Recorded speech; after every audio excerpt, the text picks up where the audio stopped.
Hello भारतवासियांना, कसे आहात तुम्ही? मी रितू. सॉरी खूप मोठं सॉरी, मी खूप दिवसापासून अवेलेबल नव्हती, कारण मी माझ्या मैत्रिणीकडे होती. नागपूरला मी कशाप्रकारे पोचली हे मी तुम्हाला सांगणार. नागपूरला न जाताना एकदम मी व्यवस्थित गेली, काही गर्दी नाही, काही नाही, कारण की मी सकाळला 6:30च्या बसने गेली होती आणि घरून निघताना मला असं वाटलं की थंडी बिलकुल नसणार, पण बाहेर निघाल्यानंतर एवढी थंडी, भयंकर थंडी. नागपूरला पोचली आणि मी माझ्या मैत्रिणीच्या गावाकडच्या बसची वाट बघत होती. 2 तास वाट बघितल्यानंतरसुद्धा बस आली नाही.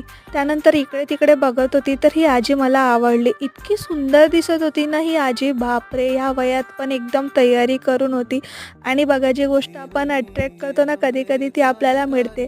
आणि लिटरली ती आजी माझ्या बाजूला बसली. मला एवढा आनंद होत होता तिला बाजूला बघून, खूप जास्त. 2 घंट्याचा विश्राम केल्यानंतर बस स्टॉपवर मी माझ्या मैत्रिणीकडे पोहोचली. असा गेला दिवस.